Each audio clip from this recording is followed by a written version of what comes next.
Roblox is actively self-destructing right now. On the 17th of April, they put out a statement which announced that Roblox Premium would be replaced with Roblox Plus on April 30th. Said the replacement would come with a few changes, some good and some horribly bad. For years now, Roblox has championed the slogan "Empowering Imagination," with the main idea being that anyone can make any game for anyone to play. And now, to keep a game published to all users, you need to have an active Roblox Plus subscription. Is this nigga serious? This is easily the biggest display of corporate greed I've ever seen, because a feature that is so deeply rooted in Roblox's identity is being basically removed. Some argue that this is to deter people who make inappropriate games on the platform. This just actually deters anyone from making any kind of game, while simultaneously encouraging developers to make cash grab slot games as they'd want to make their money back for, just keeping the game published. I'm all for protecting kids, but this is just not the way, man. They've already been doing a better job by sending the owners of said games cease and desist letters and warning those who enter these games.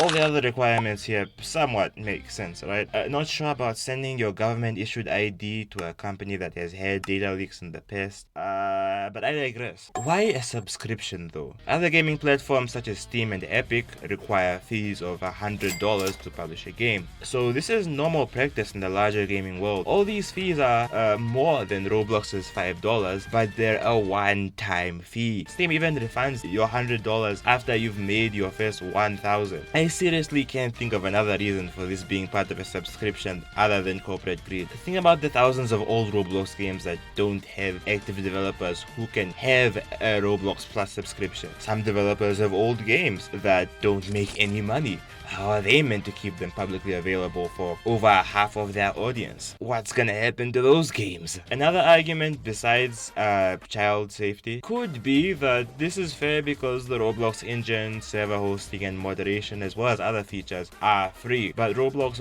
basically takes 70% of all the money from game passes and game purchases after developer exchange. So this isn't that great of an argument either. And these guys have the audacity to say, hey, if your game has over 100 hours of playtime, we won't rob you for 6 months.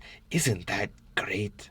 It's starting to sound real familiar. Or do you just expect developers to start a part-time job after those 3 months or something? And some developers can't even use the money they make from their game if they don't reach the minimum requirement of 30,000 Robux required for DevEx. And even then, to receive what, 45% of their earnings? To buy 5,000 Robux, it would cost you about $50. But if we go to our handy dandy DevEx calculator here, oh.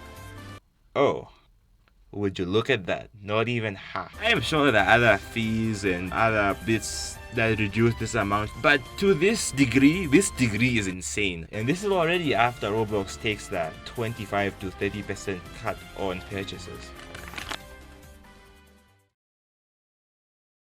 Let's talk about the 2 new Plus features that improve the player experience but might simultaneously hurt developers a bit. Again, I'm not a developer, I'm just thinking about this from an outsider's perspective. If you pay us $5 a month, you can send your friends Robux now. But only if they also pay us $5 a month. And there's a monthly limit of 1,000 Robux. And we also broke all donation games. Yeah, so starting May 29th, Roblox is gonna remove cross-game pass sales. Donation games like Please Donate work by allowing the donor to purchase a placeholder game pass in the receiver's game. And so now, Roblox is removing the ability to purchase a game's game pass from another game.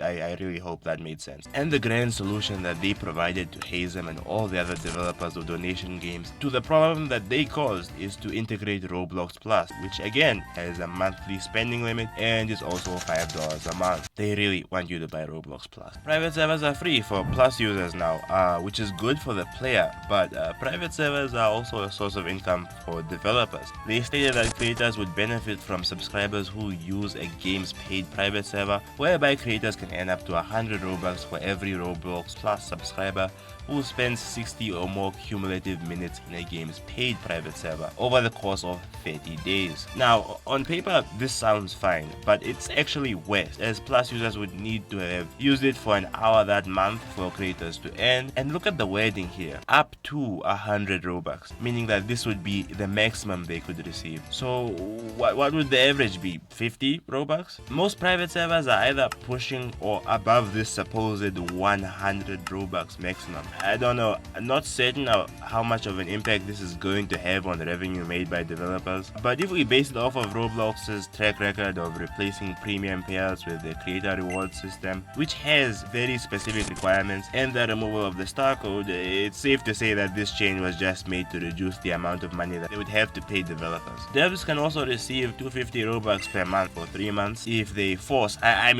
convince a player to subscribe to Plus from their game. They really want you to buy Roblox Plus.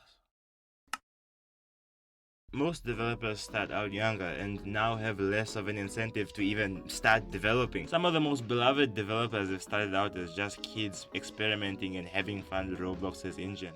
I thought of a weird analogy to explain the corporatization of Roblox. Imagine you're playing a certain game with your older brother. You guys have fun playing and all that, right? And then your brother invites their friend over, and at first you're all having fun, but then his friend starts asking your brother to change a few of the settings, maybe just graphics or some of the keybinds, and then they change the difficulty, and then after a while it just isn't the same experience anymore. You guys aren't playing the same game anymore. The reason Schlep was banned, the reason community-centered events were replaced with brand deals, the reason Roblox only started taking measures to ensure child safety after legal trouble, and now the reason that publication of a game to all users costs money, a subscription no less, is greed in one way or another. No one forced them to be a publicly traded company. Roblox is ranked number 10 in worldwide gaming company revenue charts and still needs more money.